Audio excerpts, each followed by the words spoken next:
El Talón de Hierro. Hoy hablaremos de acontecimientos que fueron una bisagra en la historia argentina y latinoamericana, los días de la Córdoba revolucionaria. Obreros y estudiantes, revolución y clasismo llegan al Talón de Hierro de la mano de un invitado de lujo. Con nosotros, el escritor Eduardo Castilla. Bienvenido, Eduardo. ¿Cómo estás? Hola, Lautaro, ¿cómo andas? Gracias por la invitación. Bueno, gracias a vos por llegar hasta Mendoza con la presentación de tu libro y con esta entrevista. Bien.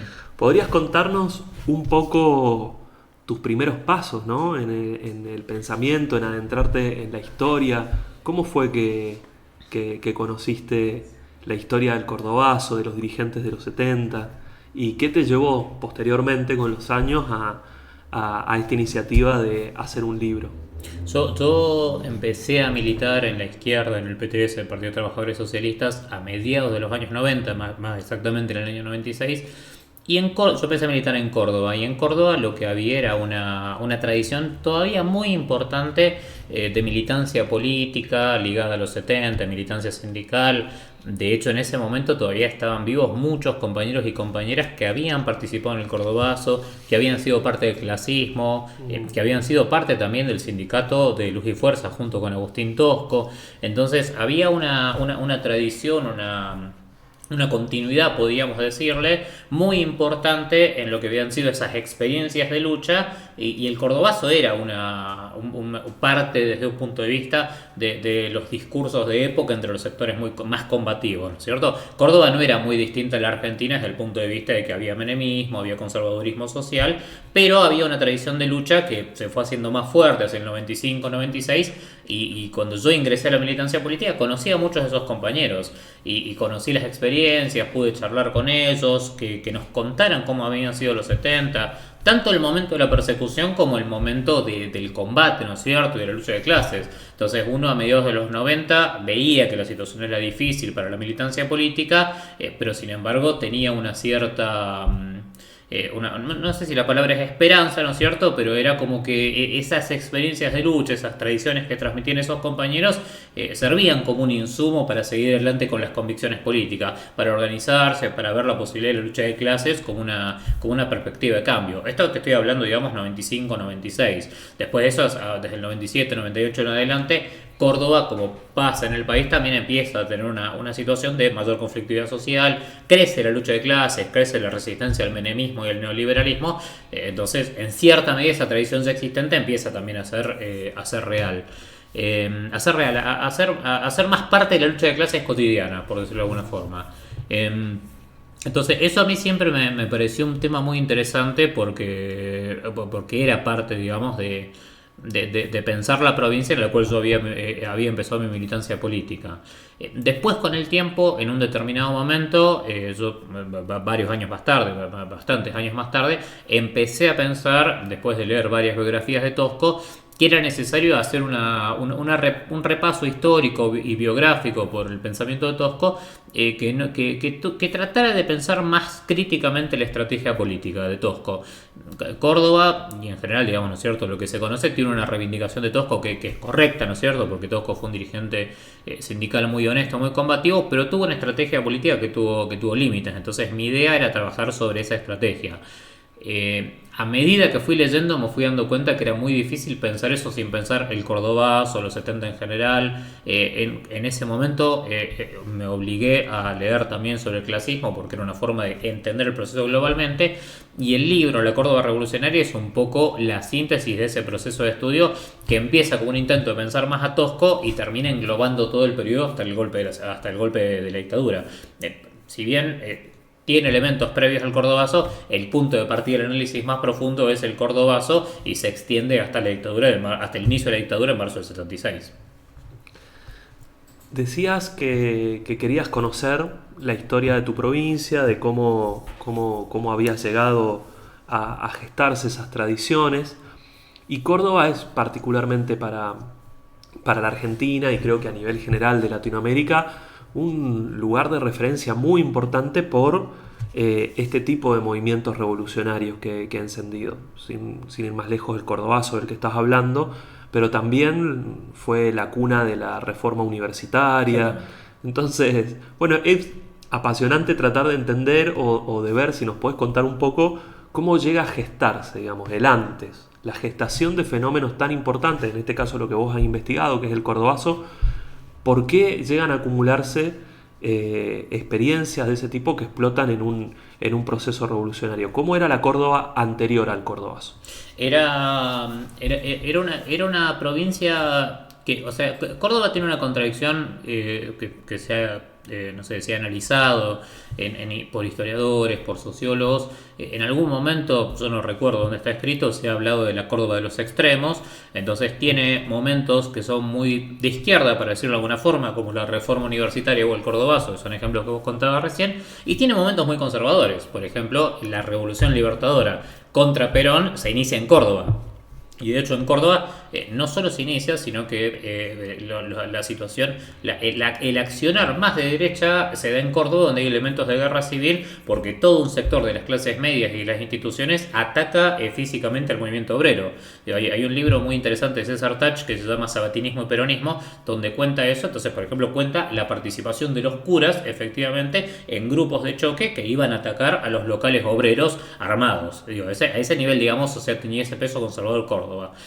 Ahora, Córdoba también es parte de un proceso del 55 en adelante de cierto desengaño con lo que había sido el proceso político o la intención política de las clases dominantes de dejar atrás el peronismo. Entonces el peronismo para un sector de las clases medias había sido presentado solamente desde el punto de vista autoritario, ¿no es cierto?, como un régimen autoritario, y en la medida en que en los años posteriores se alternaron democracias semifraudulentas, gobiernos democráticos semifraudulentos, que se elegían con la proscripción de Perón, como el caso del peronismo, con el caso de Ilia, en el caso de Frondizi, con dictaduras que iban violentando las libertades democráticas, fue creciendo un malestar que se fue alimentando en todos esos años previos.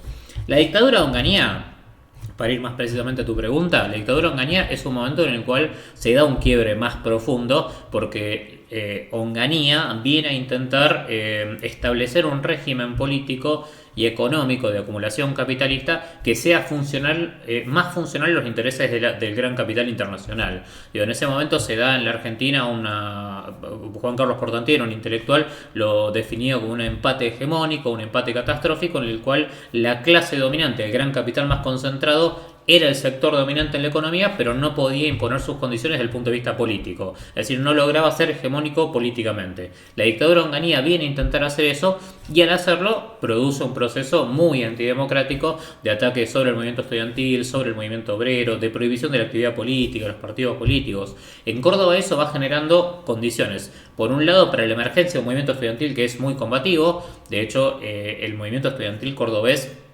entre agosto del 66 y noviembre del 66, protagoniza un proceso de huelgas estudiantiles muy grandes, con movilizaciones masivas, asambleas de 3.000, 4.000 estudiantes, y es muy combativo en las calles, enfrentando a la policía, va generando una situación de enfrentamiento.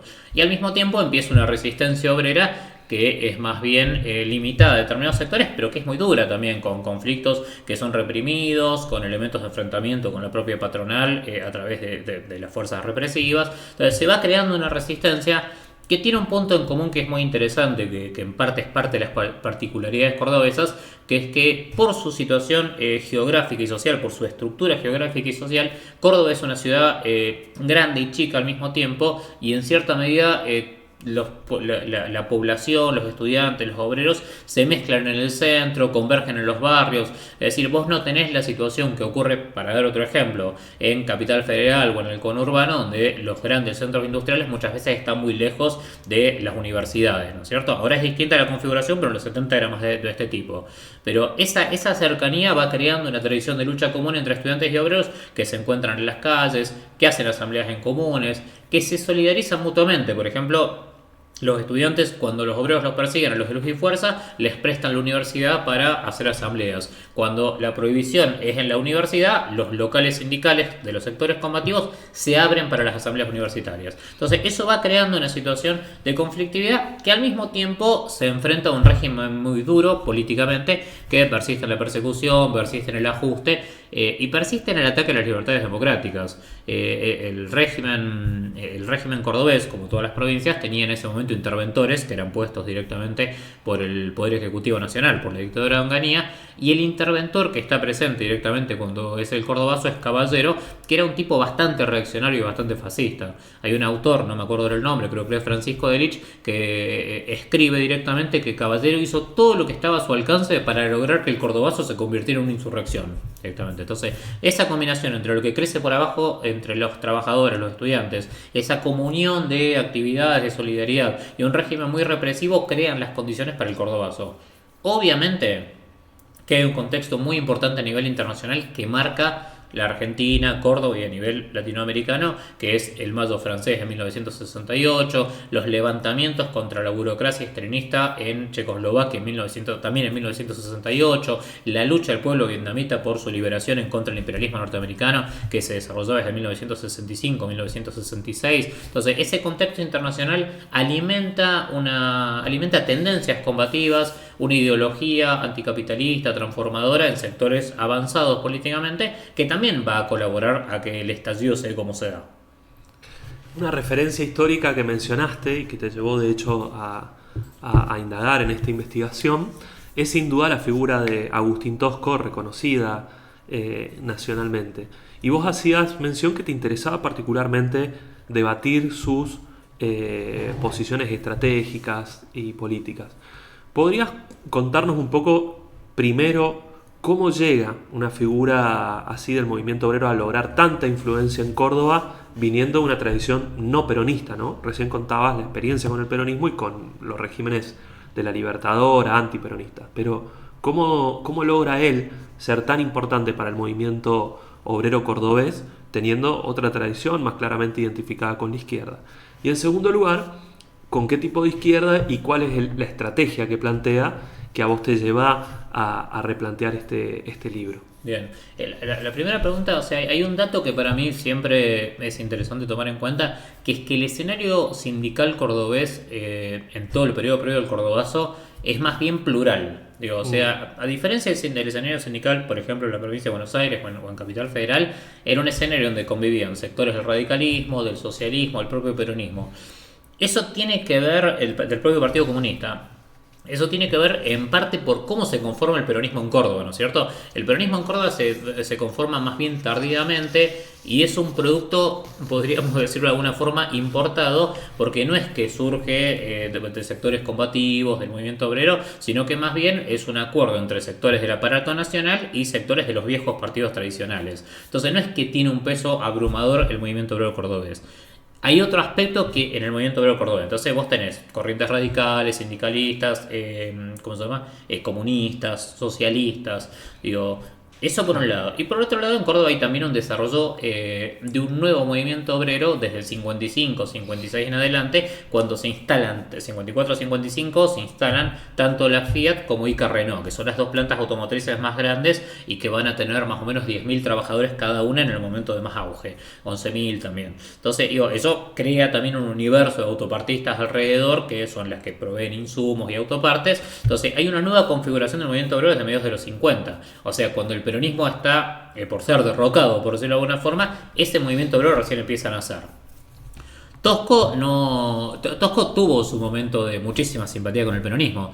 De hecho, está en las obras escogidas que publicó, textos reunidos, en realidad, que publicó la Universidad Nacional de Córdoba hace unos 10 años, 12 años.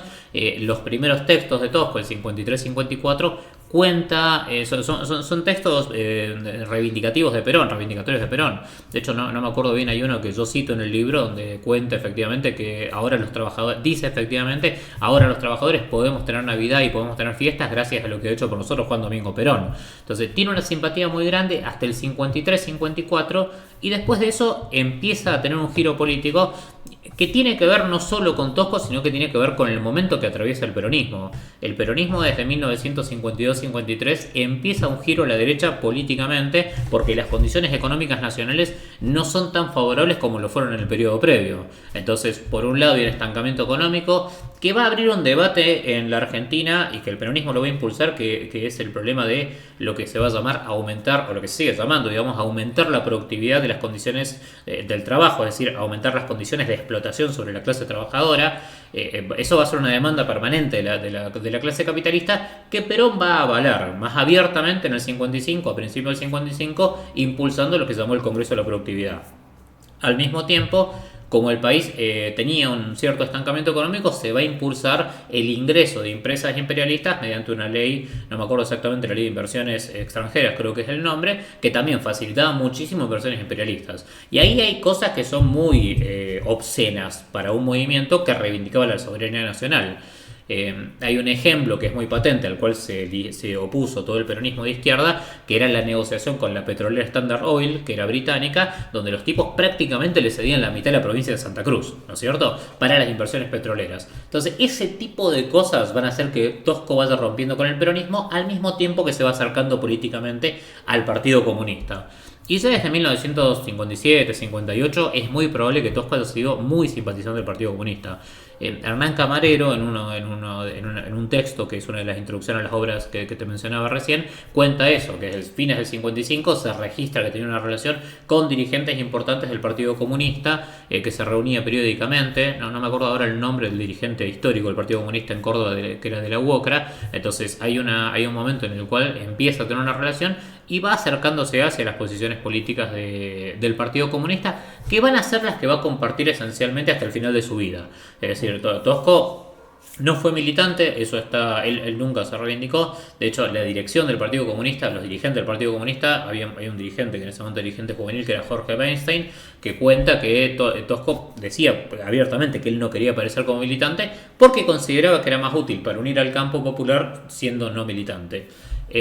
Ahora, sus posiciones políticas y estratégicas eran las posiciones políticas del Partido Comunista, que eran posiciones de conciliación de clases. Una estrategia que, básicamente, en términos políticos, los llevó a intentar todo el tiempo construir una confluencia entre la izquierda peronista y la izquierda marxista que se iba desarrollando desde el 50 y el 60 en adelante. Y eso tenía un problema global, que era que la izquierda peronista no estaba dispuesta a romper con Perón. Digo, este aspecto, esta búsqueda de una... Perdón, Sí. ¿podrías contar qué actores de la izquierda peronista, ahí quienes entraban? Estás hablando de la CGT de los argentinos. En Córdoba, exactamente, la CGT de los argentinos. Digo, este proceso en 1968 tiene 1968-70 tiene una materialización en la CGT de los argentinos, que yo dedico un capítulo en el libro a discutir precisamente lo que fue ese proyecto. Ahí Tosco confluye con Ongaro, que es el histórico, Raimundo Ongaro fue el histórico dirigente del sindicato gráfico, y hacen la CGT de los argentinos, que era un desprendimiento burocrático de la CGT nacional, que tenía de todo la CGT de los argentinos. Tenía un sector que era más combativo, en el cual por ejemplo estaban Tosco y Ongaro, y tenía sectores que eran muy burocráticos. La CGT de los argentinos fue una herramienta que en cierta medida impulsó Perón para limitar el poder del sector más conservador de la burocracia, que era el que encabezaba Augusto Timoteo Bandor. Cuando Perón y Bandor se reconcilian, por decirlo de alguna forma, después de un distanciamiento, la CGT de los argentinos deja de existir. Se va diluyendo, se va desintegrando, y ahí se nota uno de estos límites, que es el problema de la izquierda peronista. La izquierda peronista, en lugar de ir a un proyecto independiente, se subordina a lo que dice Perón. Ongaro mismo termina subordinando lo que dice Perón, y es parte también de lo que lleva a la desintegración, podríamos decir, al desarme de la CGT de los argentinos, que se mantiene como un nombre, como una cáscara vacía, por decirlo de alguna forma, pero no tiene peso en la lucha de clases. Esa es una experiencia muy importante. Otra experiencia se da después del Cordobazo, que es la CGT Córdoba, en la cual conforman la comisión, el secretariado de la CGT Córdoba tenía en primer lugar a Atilio López, que era el dirigente histórico de la UTA de Córdoba, dirigente peronista del ala legalista, ¿no es cierto?, que es el sector más combativo del peronismo cordobés, y Agustín Tosco como secretario adjunto. Entonces, los dos conforman la CGT Córdoba, que después del Cordobazo va a levantar un discurso de liberación nacional. De hecho, la consigna va a ser por la liberación nacional hacia el socialismo. Directamente esa es la consigna con la cual la CGT se ordena. Y Y es una CGT que tiene un discurso muchísimo más combativo que el que tiene la CGT nacional, que le dirige el peronismo ortodoxo, que en ese momento está encabezado por Rucci. Ahí es el famoso debate de la televisión. Eso es en el 73. Esto es 2 años después. Cuando Tosco en el medio está preso 1 año y medio. Bien. Tosco es detenido el 28 de abril del 71 y sale el 29 de septiembre del 72. Ahora, digo, la CGT Córdoba, Tosco es parte desde un punto de vista desde la cárcel, porque está solamente un mes, menos de un mes, digo, desde que se elige la nueva conducción hasta que Tosco cae en cana. Ahora, el punto que tiene es que el problema que hay ahí, que ocurre, es que Tosco defiende ese proyecto político porque ve una expectativa de unir a las dos corrientes políticas, marxismo, izquierda peronista e izquierda marxista. Eso termina fracasando cuando vuelve Perón a la Argentina, porque la izquierda peronista una vez más se subordina a Perón. Y en esa subordinación, Atilio López, que después va a ser candidato a vicegobernador y vicegobernador electo, termina rompiendo el acuerdo que tenía con Tosco para hacer un acuerdo con el conjunto del peronismo. Y en esa ruptura, ¿no es cierto? Digo, el sector combativo, el sector de izquierda, que ya en ese momento lo incluía Salamanca, que había ganado en abril del 72 la conducción de la ESMATA Córdoba, en ese momento queda marginado y la CGT Córdoba pasa de ser una CGT que tenía un discurso combativo, aunque tenía muchas prácticas burocráticas, a una CGT peronista ordenada directamente desde el Poder Ejecutivo Nacional, que de combativa no tenía nada, sino que era una CGT que acompañaba el proyecto nacional de Perón, que era frenar la lucha de clases que se había abierto en el Cordobazo. Hay otro actor que trascendió también, muy conocido nacionalmente, y creo que de ahí surge el propio término, se toma mucho de eso, que es el clasismo, Sí. ¿no? Vos mencionaste a los obreros automotrices de la Fiat, de Icar Renault.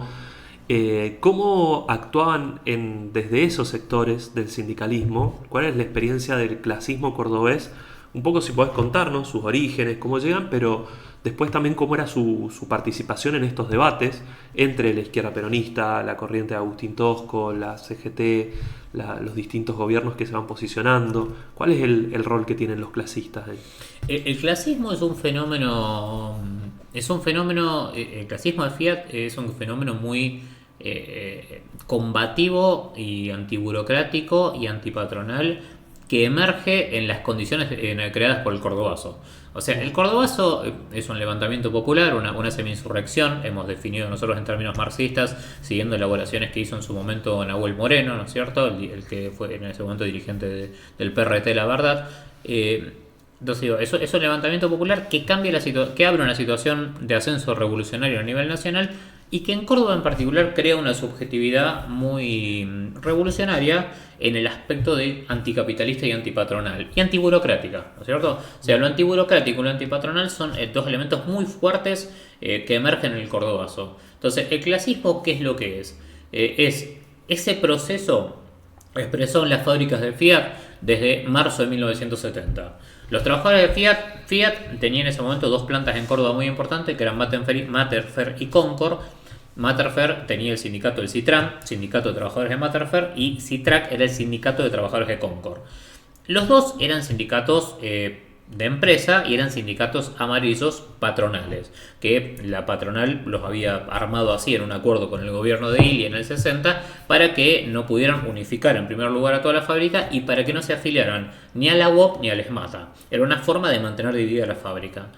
El problema que tiene es que al haber sido tan burocráticas las conducciones de esos sindicatos, fueron creando un sentimiento de muchísimo odio, muchísima bronca en la base obrera, y después del Cordobazo eso empezó a fermentar y prácticamente un año después del Cordobazo se produce un proceso de rebelión muy grande donde echan a la conducción primero el Citrac y después el Citram.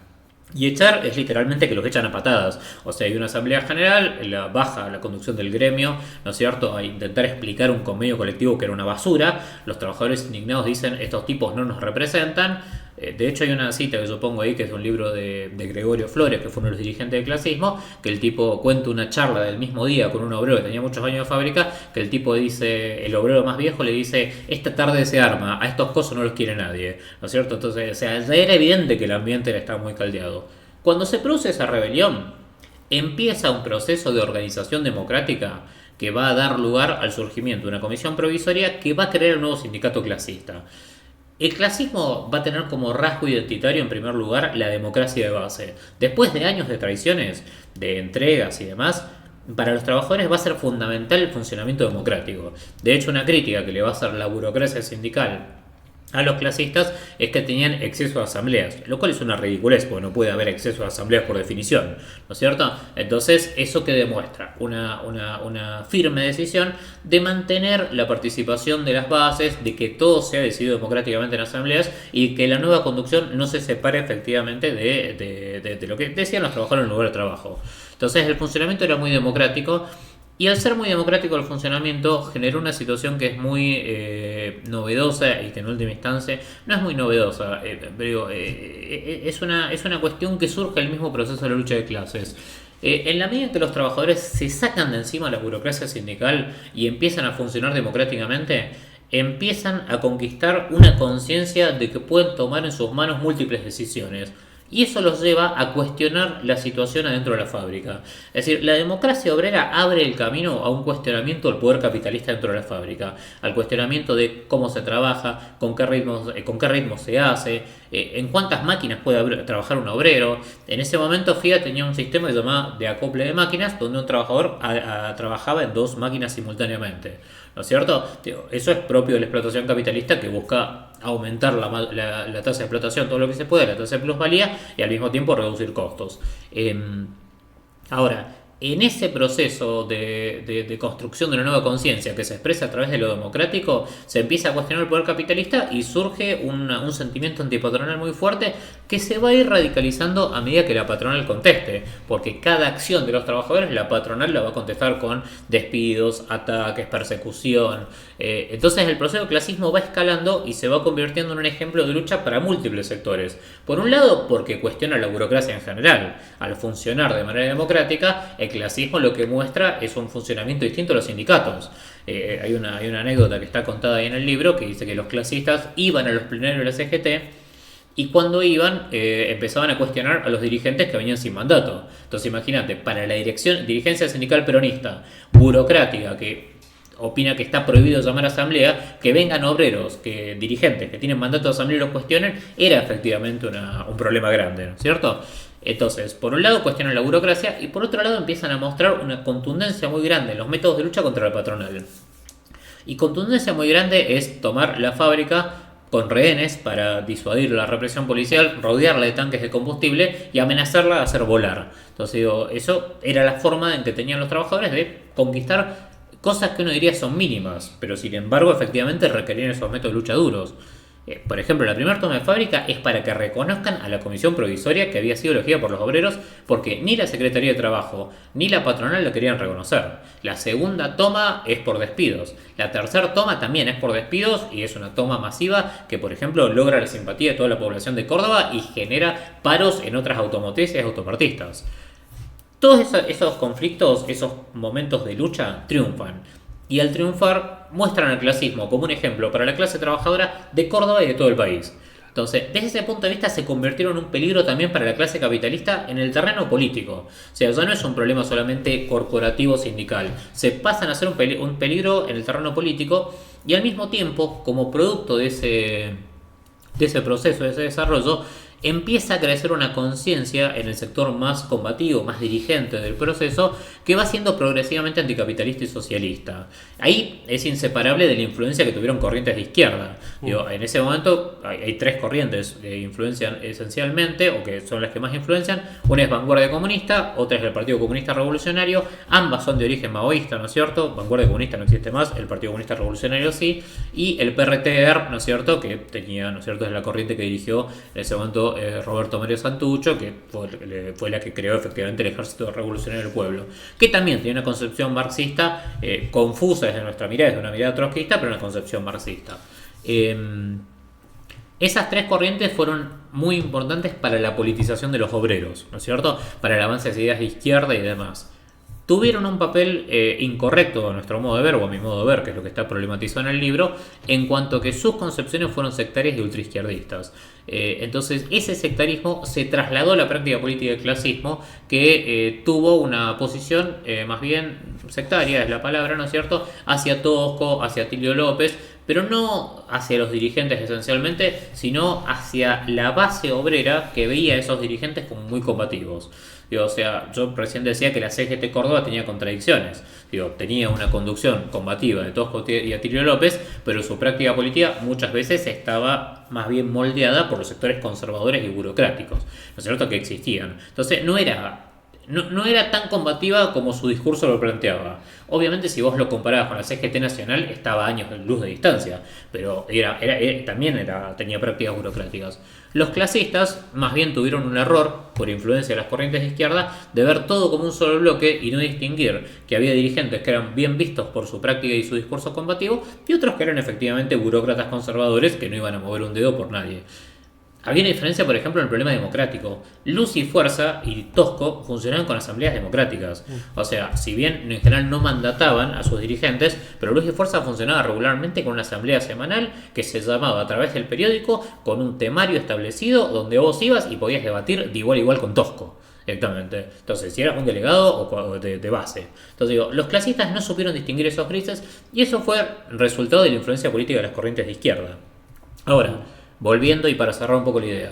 Eran una amenaza para la burocracia, eran una amenaza para la patronal y empezaban a ser una amenaza para el Estado. Y al mismo tiempo sus dirigentes empezaron a hablar un discurso en términos de socialismo, de lucha de clases, denunciando los partidos políticos patronales. Entonces, desde ese punto de vista, se convirtieron en un factor que era muy peligroso. Por eso la represión fue tan brutal, que la represión se da en octubre del 71, lanzan una represión muy violenta directamente contra los sindicatos, con despidos, quita de la personería del sindicato, un operativo brutal de la gendarmería que toma la fábrica para evitar que los trabajadores la tomen, una persecución general. Entonces, esa persecución, esa ofensiva de la patronal y de los y del Estado, ¿no es cierto?, tuvo en cierta medida una colaboración de la burocracia sindical peronista, tanto nacional como la de Córdoba, que dejó aislado el clasismo.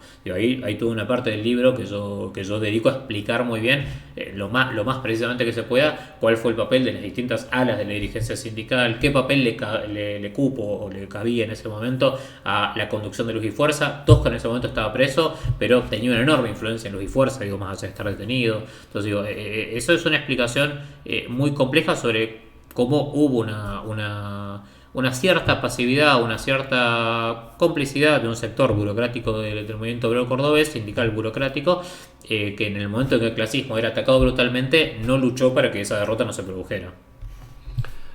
Mendoza tuvo en esos años ciertos puntos en común con esta historia de por un lado, insurrecciones, como en este caso fue el Mendozazo, procesos antiburocráticos, gobiernos de la izquierda peronista como el de Martínez Vaca que son posteriormente intervenidos, llega un proceso, incluso se desata una represión que está definida como el inicio del terrorismo de Estado propiamente dicho, con los mismos grupos de tarea y una represión muy dura en ese sentido. ¿Cómo impactó en el caso de Córdoba si se quiere, esos dos momentos, ¿no? El retorno de Perón con Cámpora, con todas las expectativas que genera, pero posteriormente, cuando empieza la represión más dura, cómo impacta la reacción de la derecha peronista, yo creo, contra todos estos dirigentes y procesos de organización?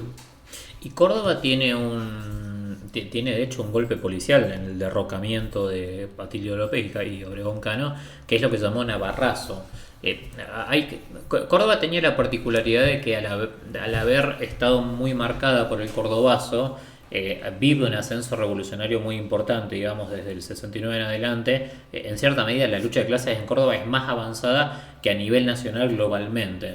Entonces, por ejemplo, eso crea una situación que es distinta a lo que pasa en el resto del país, que la fórmula del peronismo en Córdoba es una fórmula donde los dos candidatos, la fórmula provincial, perdón, de donde los dos candidatos de gobernador y vice exactamente son de lo que es el ala izquierda del peronismo, ¿no es cierto? Que son Atilio López, que era dirigente de la UTA y había sido uno de los protagonistas del Cordobazo, y Ricardo Obregón Cano, que era un abogado peronista, pero que estaba vinculado a los sectores más de izquierda, ¿no es cierto? Entonces, desde ese punto de vista, eso lo que crea es un gobierno que está a la izquierda de lo que ocurre en muchas provincias, ¿no es cierto? Esa situación genera rápidamente, bueno, de todos modos hubo como un sector, porque decías acá lo de Martínez Vaca, estuvo Martínez Vaca acá, Ragone, si no me equivoco, también estaba, no me acuerdo si era en Santa Cruz o en Tierra del Fuego, donde estaba Ragone, que era otro de los perseguidos. En Buenos Aires destituyen a Videgaín, más bien Videgaín renuncia por la presión del peronismo. Digo, hay una ofensiva general sobre los gobernadores que de alguna forma no estaban disciplinados completamente con la derecha peronista. Pero volviendo a Córdoba, el gobierno de Obregón Cano y Atilio López genera una situación en la cual la derecha peronista empieza a preparar muy rápidamente el derrocamiento de ese gobierno. Si no lo puede disciplinar, empieza a preparar el derrocamiento. Y lo realiza en febrero del 74 a través de un levantamiento policial que encabeza el que era el jefe de policía, que se llamó Antonio Domingo Navarro, por eso el golpe se llamó Navarrazo, efectivamente, pasó hacia la historia.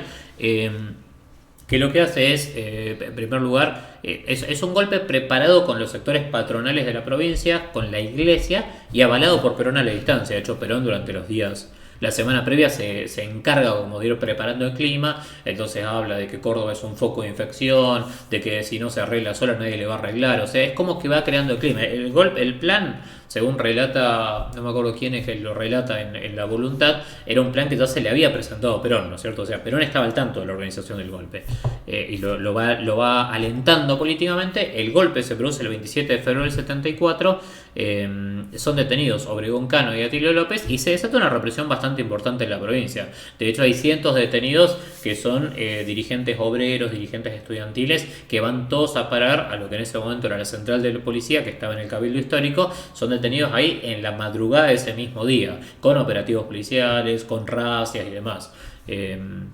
Yo para el libro entrevisté a un compañero que se salvó de ser detenido porque justo se había mudado y no había terminado de informar el domicilio a la empresa. Entonces, evidentemente, ahí te da la pauta de que fue la empresa la que armó, él laburaba en Perkins. Perkins era un autopartista que trabajaba para Fiat, básicamente. Entonces ahí te da la pauta de que el golpe estuvo organizado por la patronal, porque las listas de los detenidos son dirigentes, activistas, integrantes de comisiones internas, que fueron a sus domicilios, es decir, la lista la armó la propia empresa con la nómina del personal. Este compañero se salvó y me contaba directamente cómo había sido el hecho de haberse salvado. Pero el golpe directamente tiene eso, y a partir de ese momento Córdoba queda intervenida. Perón va a legalizar el golpe. 5 o 6 días después, el Poder Ejecutivo Nacional envía al Congreso un proyecto de intervención federal, se sanciona, ¿no es cierto?, con el apoyo de los radicales. Los radicales lo único que piden, mostrando su carácter siempre republicano y democrático, es que no se intervenga el Poder Legislativo porque ellos tenían peso en el Poder Legislativo. Entonces es una negociación donde reconocen un golpe contra el Poder Ejecutivo a cambio de que les dejen seguir haciendo política en el Poder Legislativo. Y a partir de eso, Córdoba queda intervenida hasta la dictadura, hasta el golpe del 76. Lo que va a haber durante esos meses va a ser una represión bastante dura que no va a impedir que se desarrolle la lucha de clases. Pero el objetivo general del gobierno de la intervención es terminar de derrotar a una vanguardia obrera muy combativa que se había formado en el periodo previo. Entonces, en esos meses posteriores va a haber una represión que va a incluir la derrota del ESMATA de Salamanca, ¿no es cierto? Que es un proceso que también es complejo, digamos, yo en el libro lo abordo, ¿no es cierto? Le dedico un capítulo. Recientemente escribimos una nota para Días de Izquierda porque se cumplieron justo 50 años del momento en el cual es derrotado. Y después de eso, este proceso que tiene características similares al clasismo en cierta medida y en otros tiene diferencias importantes, es derrotado también con represión, con un ataque conjunto entre patronal, Estado y burocracia sindical nacional, y también se derrota a Luz y Fuerza, ¿no es cierto? Tosco pasa a la clandestinidad el 9 de octubre, el 9 de octubre del ataque de 1974, y ahí va a estar durante un año y pico, un año y un mes, hasta que muere efectivamente por un padecimiento que era tratable en un hospital público, pero estaba en la clandestinidad porque tenía orden de captura y amenaza de muerte de la AAA. Entonces, pero ahora la derrota de Luz y Fuerza se da en octubre del 74, efectivamente, cuando el sindicato primero se lo toma militarmente en un operativo monstruoso directamente a las fuerzas represivas, que incluso inventan la supuesta posesión de armas de guerra por parte de los militantes del sindicato, un invento total que después se demuestra que es falso. Entonces eso, con la colaboración del Poder Judicial y del Estado, ¿no es cierto?, y del Ministerio de Trabajo Nacional, del peronismo, ¿no es cierto?, en ese momento estaba a cargo de Otero, no me acuerdo el nombre de Otero en ese momento, pero era el ministro de Trabajo. Entonces interviene Luz y Fuerza, se le quita la personería. Con ese ataque directamente derrotan también Luz y Fuerza. Después de eso, la represión va a seguir hasta el momento del golpe. Ahora, Y esto es importante, digo, porque es un debate que hace a cuán profundo era el aspecto revolucionario de la situación en Córdoba. Eso no impide que la lucha de clases siga existiendo. De hecho, en junio y julio del 75, cuando se dan los procesos de huelga general y movilización contra el Plan Rodrigo, que es el plan del shock económico de Isabel López Rega, en el momento, digamos, en el cual se agota lo que fue el modelo económico del tercer peronismo, ¿no es cierto?, cuando entra en crisis, contra ese golpe, que era un shock hiperinflacionario básicamente, la huelga general, el proceso de huelga general empieza en Córdoba, ¿no es cierto?, con fábrica, la Renault básicamente, es la primera fábrica que se paraliza y se va a extender un proceso de lucha que va a ser muy muy masivo y que va a tener una característica de rebelión desde abajo antiburocrática muy importante a lo largo de todo ese periodo durante el mes que dure ese proceso de lucha. Entonces, la represión no logró cerrar, la represión del golpe policial no logró cerrar el proceso de lucha de clases. Recién con el golpe genocida de marzo del 76 se termina de liquidar el ascenso revolucionario que se había abierto con el Cordobazo. ¿Cómo pensás que este tipo de lecturas que estás planteando, retomar esos debates estratégicos, se revaloriza hoy con lo que está pasando en la actualidad? ¿Por qué para la clase trabajadora o la juventud en el presente es importante recuperar estos debates? Yo creo que hay dos razones, o sea, hay varias razones, pero se me ocurren dos muy generales. Una es que yo creo que en cierta medida asistimos a un intento político y social de la clase dominante que tiene puntos en común con el intento de Onganía, que es el intento de redimensionar o reestructurar el país en función de los intereses de la fracción más concentrada del capital, tanto financiero internacional como del gran poder capitalista argentino. Digo, no por algo, ¿cómo se llama? Paulo Roca tiene la dirección del Ministerio de Trabajo en la Argentina. Entonces, desde ese punto de vista, no es un problema menor. Y lo que es una ofensiva general que ataca a todos los sectores sociales. Sin ir más lejos, la semana que viene, bueno, digo, en este momento estamos grabando, en el momento que estamos grabando, digo, la semana que viene va a haber movilizaciones conjuntas de gremios aeronáuticos contra el intento de privatización de aerolíneas argentinas, estudiantes contra el intento del gobierno de vetar un aumento del presupuesto educativo y al mismo tiempo de ofrecer un presupuesto miserable desde el punto de vista económico. Sigue habiendo protestas de distintos sectores de trabajadores, hay reclamos del movimiento de jubilados contra un ataque a las jubilaciones. Entonces, si uno ve el panorama, ve un gobierno que, intentando reordenar el país, ataca a todos los sectores por igual. Eso plantea la necesidad de discutir cómo se da una lucha contra esa ofensiva general. Y al mismo tiempo plantea un problema de estrategias políticas, de cómo configurar o cómo aportar a la construcción de un polo de lo que podríamos llamar el campo de la clase trabajadora y el pueblo pobre, que pueda estar en las mejores condiciones posibles para llevar adelante una política de resistencia que pueda en algún momento convertirse en contraofensiva y derrotar efectivamente el ajuste. Entonces, el problema de pensar los 70 hoy es pensar, entre otras cosas, el problema de las estrategias de lucha, ¿no es cierto? De cómo se lucha, bajo qué banderas, con qué perspectivas. El libro está pensado desde el intento de pensar, valga la redundancia, cuál debería haber sido la dinámica que permitiera que la clase trabajadora pudiera pensar la construcción de un partido político independiente, de una herramienta de independencia de clase que pudiera permitirle desarrollar toda su potencialidad de lucha. Porque si uno mira los 70, va a haber clasismo, rebeliones populares, tomas de fábricas con rehenes, es decir, un enorme proceso de la lucha de clases que no logra políticamente constituir un sujeto político capaz de una transformación revolucionaria, capaz de la pelea por la conquista por el poder político, ¿no es cierto?